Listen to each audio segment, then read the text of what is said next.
ई कहाँ लगा ले हरे चूतर मसाला। ए बहन जोदो सा के घर में सरकार लेटरिंगो बना देल बा, तहियो गार उठा के खेत में हकत रही। वो रास्ता पेरा पर आई लंडू तनका इमली पानी मार दही महाकवा खत्म हो जतई। ए मार काते तकले बारे मार इमली पानी कोनो घर तो का बाप के उकारे साला आराम से बोल। बस रह दे अब खाटा खाटा मत। आ एगो काम कर लंडू, आ दोनों भाई के 10-10 रुपए के पूछे खियाओ मसाला तेल के। बाप ने मसाला बना के देले हो से तेल के खियाइयो, हिसाब से खियाबो, खाए के हो तो खो न तो जो। ए खियाओ खियाओ भाव मत खो। एगो मुंह तो हौ पानी पूरी लेकिन अचकल पचकल। निकाल सुअरी का सैनासा है पुरानी हवेली से, मुंह में लूटी लगाई निकाल। कौन चिल्लाता रे गिदर के औलाद लेकिन। ओए बाहर आओ सरवा नारंगी, तोर दीदिया के भतरा आइल बा सतरंगी। सरवा जीजवा बा लगा तो दीदिया के लेके आयल बा। आए दीदिया प्रणाम। काहे इतना ढकत रे, आ घर में भीतर। ए हम भीतर ना आएम, तोनी के सब गोरा के बाहर निकालम आ कस के लसारम। हमरा भतरू के, हमरा रजऊ के, हमरा करेजऊ के मुअली के मार मरले बड़ा लोगन, हम भीतर आई। जो जल्दी भैया से बोला कि पानी पूरी खाता। आ निकाल सब घेटरी मेटरी के, हमरा बाप के मरले बारे, हम अकेले फरियालेम सब सार से। ए दीदिया ए आराम से, खाली ढाकला से होई। आओ यहाँ बैठ। ए हाथ के हतार हमर लंगटे घरे घरे पहुंचा रहे, ओ समय समझदारी कहाँ के रहे, तेल बेचे। आ जाते जाते बैठ, समझावा तनी। बैठ बैठ। हां बहुत मजा ना लोग। आ लंडू एक हमको सुखल खियाओ। सुखल खियावल बंद कर दिल बानी, चुपचाप पैसा दे आ हमारे जो न तो चिन्हत न बारे। हाँ नु बाबू लंडू एक हमको सुखल खिया दे ना तो लामा नु बारे, मरबाऊ खींच के एक चाटा बस हो जाबे नाटा। भाइयों रे चल जल्दी घरे फूफा आइल हवा, फुआ के लेके। रे सरवा रे पैसा रे। ए दीदिया धर, पहले पानी पी ले ओकरे बादे गोरा जिए। ए हटाओ, हम कुछो नहीं खी जानत। पहले उ चारू चढ़वा के बोलाओ, हम दर्शन करे के चाहतानी। हमू तो देखी कि ओकनी के गाड़ पर कितना बीख चढ़ल बा। रे सपनावा ओ कनी के बीख उतरी, पहले कुछ खा पी ले। ए चाचा तू आराम से रह, ना तो तोहरो सारा बीद बना दे। हम नु पूछा तनी अपना मरद के दर्द। देह टाइट कर ले सा, मुंह देख के लागत है कि मरता साला। हां यही गई हवेले रही याद ना होता। चल ढीठे।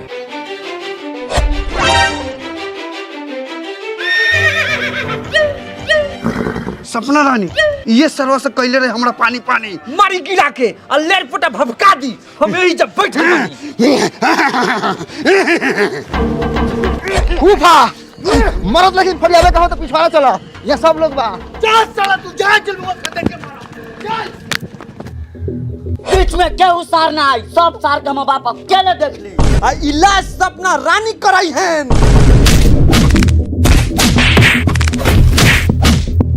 सपना रानी जा जा जा।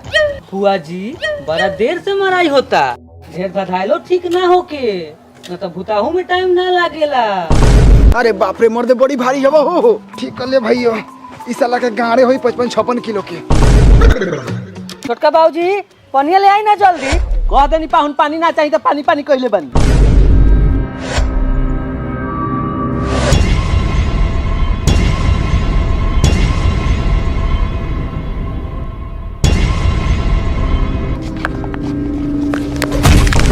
हाय ले फुआ समार फूफा के। अरे ये कैसे भेल रे?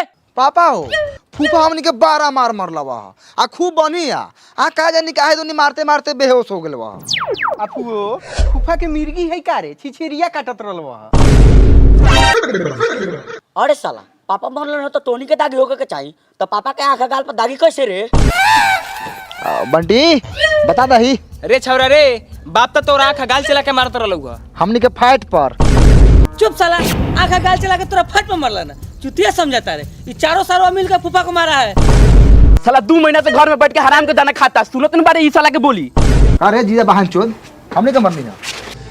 दमाद जी रहुआ ना जानिले तो कथी बोली ले कथी? बाबा तू हटता ए देखे कर ले, हमने मरनी है देखे कर ले। बार-बार साला ई बीच में बोलेला बार-बार। जा दे बू जा दे, दमाद जी बरन जा दे। जाए रो जाऊ, जाए करे जाऊ। केकरा सहारे छोड़ के चल गइला है दादा। हाँ तो देर कौन बात के बाद चलो लोगन बांस काटे पछाटी बनो। चल अरे बांस से पछाटी का हुई, हम तो जिंदा वाली। हमनी के फुकाहू में टाइम लगाई। हाँ तो तेलगर दे बा 2 मिनट में जर के राखो जैतन। पिया जी भतीजवा सके मरनी है न खूब मन भर आँखा गाल से।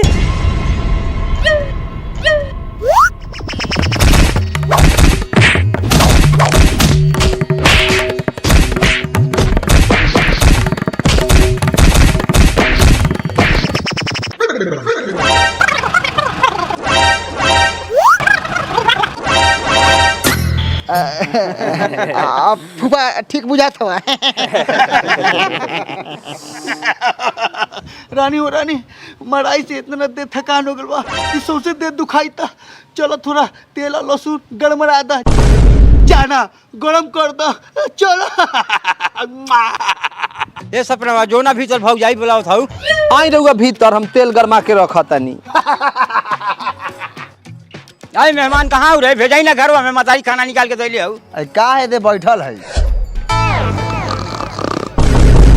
अब तोरी बहन के 4-5 थप्पड़ में लगला खोप गीचे। कौन मराई मर रही है सोरे के सूत के सांस लेता। शुक्र मनाओ फूफा की मेहमान सांस लेता, तो हमनी के मार से लोग पचाठी धले वाले।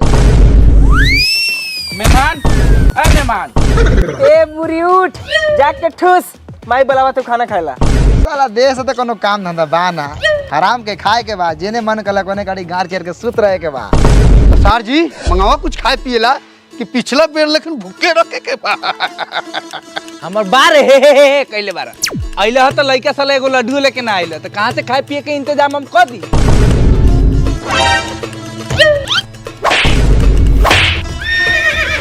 हैला 400 रुपया जाके 2 किलो मीट ले आवा। आज हम मीट के साथ भात खाएम। इस साला 400 रुपए कहाँ से ले लखा रे।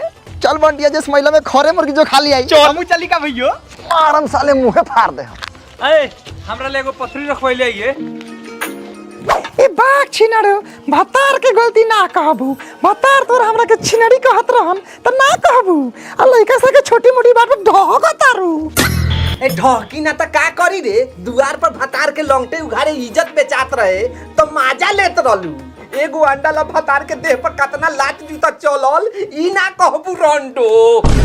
आ चुप रंडिया दाम डालै। एगो तो खा के 2 महीने से गार जात के बैठल है, ना कमाई के ना दवाई के है, घरे खा लिया खोरे पागल है। का मम्मी जी फूफो जी के सामने इज्जत लेता नी। दामाद आयल 2 साल 3 साल ना रहल त दामाद कथी के चल जाम त कहियो आइबो ना करब। ए जाई नाम एगो तो हमर से मुंह लगावे के ना चाहिए। एगो तो करिया मुंह बा गाड़ पे इतना घुमा। देखनी दीदी दामाद के चाल। अच्छा दीदी ये बताई जीजा जी तो बड़ा मुंह उठाते भार कैसे सहत हो गम। तो हमरो भैयावा कोनो पातर ना हई ध के टघरा देत कोई। अरे छोरी टाकरा टाकड़ी वाला बात जीजा जी हलथिन। दुनु से दुनु माल कमाल लगता रू।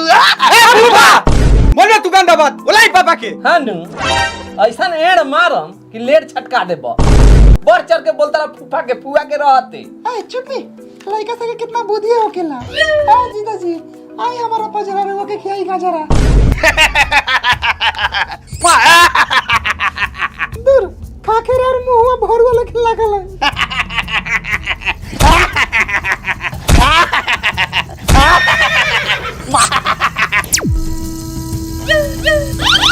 ए नारंगिया बहू आज रात के हमर अलगे बिछौना क दिए। आज सुत तू यही चढ़ावा के ले।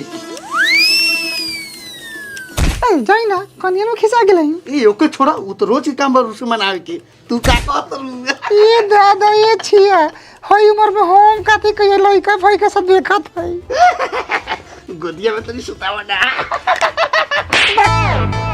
यही चल के मारे नु सल्ला जूते खात रहले। चल चल चल बाहर।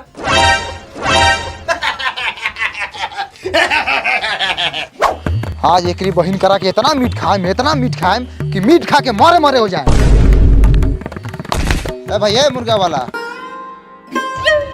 हाथ तोरी बहन की ई तो इस महिला बा कारे साला टाटी मरई से सीधे टाइस में आ गेले। ए तो मुर्गा में कम रुपया है, पानी तेल के बेची ले। भर से कहतनी साला हाई फाई दुकान के साथ एगो लामा चौड़ा मुर्गी फार्म खोले ले बा। इस्माइल और खारा मुर्गी कैसे चलत हो? हरा मुर्गी चलत तो नहीं खे, लेकिन बैठल बा। सरवा दो गोलाई बतियाता रे। साला उठल बा कि बैठल बा, तोरा से का मतलब अरे? सीधे दाम पूछ। ए भाव बताओ कैसे बेचता रे? आज आधा किलो 250 ना 3 किलो ले के बाद 3 किलो। हट साला हट, काट बस उतर साला काट बस। साले काउंटर पर बैठला तो मार के पर्चा उड़ा दे। इस्माइल एगो काम कर और 2 खारा मुर्गी जोक दे। साला बड़ा हरामी बा इस्माइल। कहां जो मंगर जैसे दिन पर देह पर झाड़ू चला दिलक हो। रे तेरी मीट मछली काटे वाला आदमी से नानू लगे कि एकनी से खूंखार होकर लगे। साला जब घर में जाते नहीं तो बिलगा देता, जब घर में जाते नहीं तो बिलगा देता है। इस साला के जीजा है कि जूजी है बुझाते नहीं के। तू जीजा ना हमर टेरका झाट हुआ। आते 60 दिना घर में आ मेहरारू से ठेला ठेली चालू। हाँ तो सरोजिन से ठेला ठेली ना करी तो केकस करी साथ से। आज के बाद हमरा मेहरारू से मजाक उजाक ना करिया। हम केकरो मेहरारू से मजाक करे जाइले। हाँ तो कर मजाक, हम तोरा के रोके जान तब नु हमर मेहरारू तोरा ला फ्री बा। आइला फूफा खारा मुर्गी खा। तूनी के दुगलाई छोड़ाई सरऊ। सपना सपना रानी बाकबूर मर्दा बा फुआ से डरवावत हो। फुआ ना रहित न फूफा तो तोरा के फोफी बना देती। खारा मुर्गी ले देनी पसंद करा केमे से खाएबा? पापा हो सामने से मुर्गिया हटाओ ना तो टुंगलिया के झटवा के ठुट्टी कर दे तू। हट हट हट हट हट हट फूफा। माने एकर बाप मतारी ना है तो एकर कोनो इज्जत ना है। का हो दलीदार लोग ले आला मिटवा। मेहमान मीट महंगा रहला खा, खारा मुर्गी तोला लेनी 2 गो। ए चल सा हमनी के मिल के बनावल जाई। ए हइले सरवा के दे दई अकेले गीजी। ये साला मीट खेला लाए रहेला। करे छौड़ा सा आज दिन त मंगर बा, घर में मीट के खाई। जा ई त गरमरा गेल। भले गड़बड़ा गेल। मंगर के मीट हम ना खाबो भैयो। हमू ना। अच्छा ना केहू खाई तो पोसाई? पोसेला मुर्गी मंगाई कि खाएला? ए काहे ना पोसाई? जब घर में एगो करिया गधा पोसा सकता है तो 2 गो उजर मुर्गी काहे ना पोसाएगा? जो सारा सब पानी रख के टोकरी में तो ठीक नहीं क्या हो? समझा दी बाबूजी झटेले लड़का सबके। उ तो जेठ के घाम हमरा चेहरा के रौनक खा गेल। न तो हमहू कोनो जमाना में तो का गोर रही। ए हमर बार रह जैसे कि हम जानते नहीं थी। जरा लकड़ी के सिली तो रह।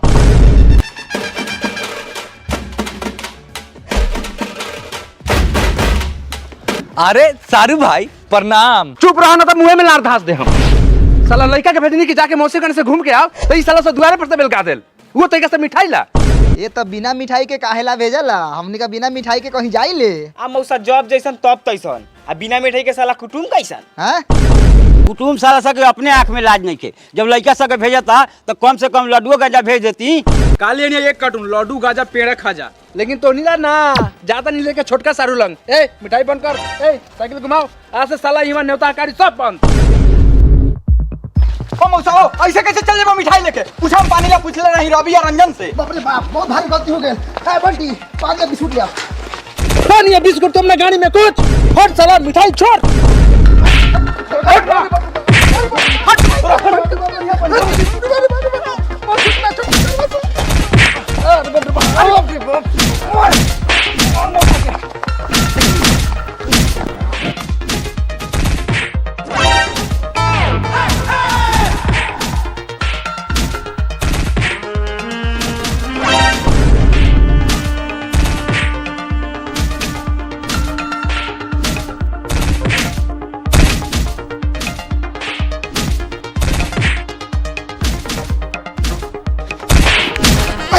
मिठाई छिना गए बड़ा घर में ढुकाओ।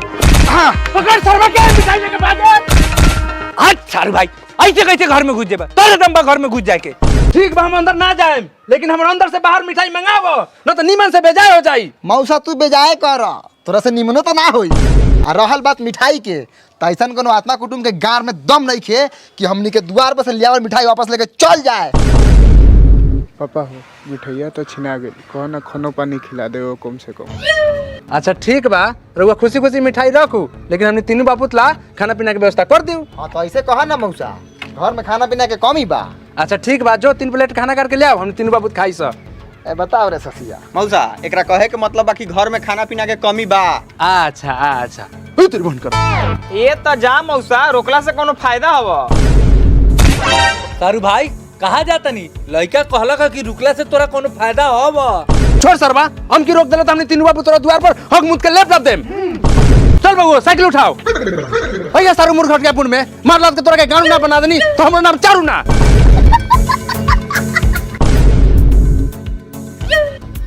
करे सरवा लड्डू खाता रे, कहाँ से अलऊ है? तोर बाप देला ना सरऊ, हम घर ही से पैकेट में कस के लिया नहीं हो। चुपचाप लड्डुआ दे दे, ना तो मरबाऊ चैली से तो हक देबे फैली से।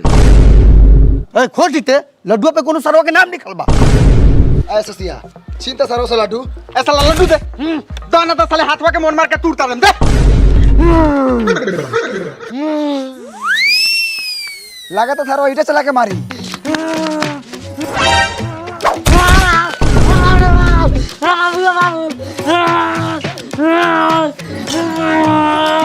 जा इधर से छड़िया गेल। सपना रानी, हाँ सपना रानी रे भोसरी। अबे लो चलवा काला भजबा चाहता रे। फोन में टांग पसा के सुता रहा, ये तोर बेटवा घर चियार के दम तुरे वाला बा। जा लइका हमर काहे लुटाए लागल, ई चाहवा से कुछ कोइला खा सका। बगो बगो ए बगो ए का भेलो रे? ए उठ उठ बता कौन मरल हुआ? बताइबे तब हम लड़ पुता से लड़म। लड्डू खात रही है तो सरवा का बेटा सब झीलने लगा। चल ए छड़ा सरे काहे लड्डू छिल लिया सरे? बड़ा देर से देखत नहीं तो निके खेला बेला, अभी तो निके फुआ के देखला ही ना कसम तेला बेला। ए फुआ तेला बेली करे कहू तो तेला बेली कर, लेकिन बिना पूछले लड्डू चला के खताऊ तो हमनी का मरबाऊ। मरबे तू मरबे तो चल मार। फुआ रे फुआ पर हाथ उठेबे। भैया जब उठिए गेल बा त केनाहू बरसात ह।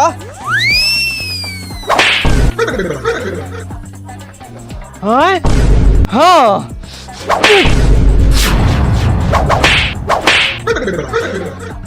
अच्छा रे भोसरी ये हमर मुंह फुलाता आ तोर नोरा मार तो ओकनी को कोनो फर्क पड़ता। चाचा जी भतार हमर पिटाता ही ठीक होता, नैहर में ही चरवा से मुआ देओ भतार के, हम बन जाई विधवा। अरे ये अगला आदमी क्या बोलेगा साला भरुआ, खड़ा होकर बेटा पुता से मार खिलवाता है। जिया साला दामाद बारे तो दामाद ले खड़ा, न तो मार के फाड़ फूड़ देम।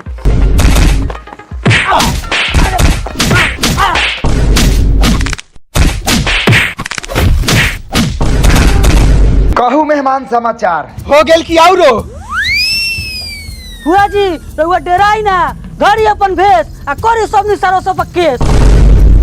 आ फूफा जी हम देता नहीं रउआ साथ आ दी सब निसारो सब के गांठ। हाँ मेहमान भाग जो, ना तो पकड़बऊ तोहर हाथ आ फाड़ देबऊ माथ।